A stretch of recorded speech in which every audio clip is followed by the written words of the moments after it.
Affordable Housing Enabling Territory Authorities Act repeal bill, Labor remains opposed to changes to affordable housing laws. The fifth Labor government passed the Affordable Housing Enabling Territorial Authorities Act, which this bill seeks to repeal. The Act provided the power for councils to levy developer contributions to provide for social and affordable housing for New Zealanders, something that there is a great need for. It also provided for councils to use a range of incentives to facilitate these contributions. Now, Mr Speaker, we accept that the economic bubble has burst and that to date these powers have not been widely used by councils, but we also have to acknowledge that the officials have made it very clear that there hasn't been enough time for the powers to be implemented by the authorities. With all that in mind, Mr Speaker, we strongly believe that the Act could be useful in the future and that it is typical of this short-sighted government that they are now seeking to repeal it. Housing affordability remains a major issue in New Zealand. Almost 1 in 3 New Zealanders are now spending at least 30% of their disposable income on housing, and Mr Speaker, many of us would have seen instances where it was actually more than 1/3. This is unsustainable.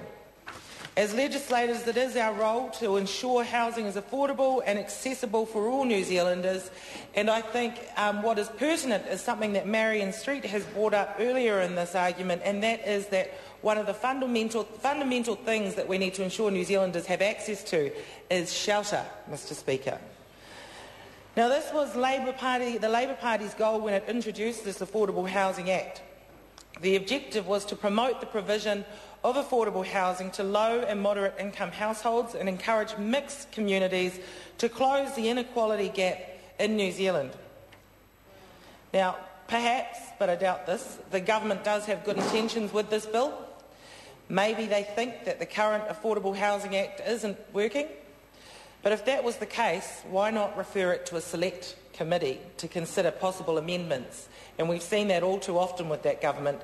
They don't allow it to go to select committee, so they don't even consider the possibilities. Now, Mr Speaker, that would have been responsible governance. That would have been the action of a government that cared about the long-term well-being of all New Zealanders, that cared about affordable housing for many, not the few. But this has not happened. Instead, the government has decided to repeal the Act without such consideration, meaning the tools we have to address the issue of housing affordability in New Zealand are limited further. While Labor is opposed to this bill, Mr Speaker, we do support the retention of clauses prohibiting restrictive covenants that aim to exclude social housing. Nevertheless, we are disappointed because these provisions have been watered down significantly by that government. For example, their decision to make these provisions only apply if such discrimination is the principal purpose of the covenant. This creates a huge loophole in the law. We would also wish to see the retention of clauses prohibiting restrictive covenants that aim to exclude affordable housing. Unfortunately, for those New Zealanders who are spending too much of their incomes on housing, the government has neglected to retain these provisions. When the infrastructure bill was before the Transport and Industrial Relations Select Committee, there were various submissions from concerned parties in relation to the repeal of the Affordable Housing Enabling Territorial Authorities Act. I'd like to focus on one in particular, from the National Council of Women Aotearoa. The Council expressed their concern that the section on restricted covenants no longer prohibited those that aim to exclude affordable housing. They pointed out that this change would adversely affect New Zealand women and their families. The majority of single parents are predominantly women. In addition, a large number of retired women live alone as widowers. Women's incomes are already only 88% of men's. Affordable housing is already out of reach for many New Zealanders, particularly women, and repealing the Act will just make that situation worse. We consider this bill to be a step back on the path to affordable housing for all New Zealanders and will not be supporting it. Now, Mr Speaker, secondly, in relation to this, I'd like to speak to the Utilities Access Bill. My colleagues have already covered Labor's position on broadband accessibility today and during the first and second readings of the infrastructure bill. I'd like to talk about broadband accessibility from my experience being based in the Waitakere electorate. I want to talk today about Henderson Valley School. Henderson Valley School, Mr. Henare. This school is situated at the beautiful foothills of the Waitakere Ranges, about 5 kilometres from the centre of Henderson.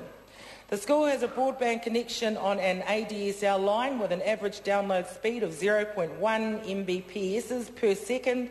In other words, it has painfully slow internet. This means that only about 6 internet users can be online at any one time. It also means that documents can't always download and online video clips won't play.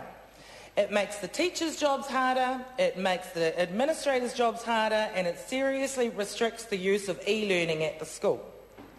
Now, I've spoken at length, Mr. Speaker, to the principal of the Henderson Valley School about this issue, and her main concern is that the students at the school are being disadvantaged by poor broadband connectivity. While the teachers at the school continue to do a wonderful job, e-learning is a valuable part of a primary school education and no New Zealand kids should be missing out. Now, the experience of Henderson Valley School highlights a flaw in the government's broadband policy.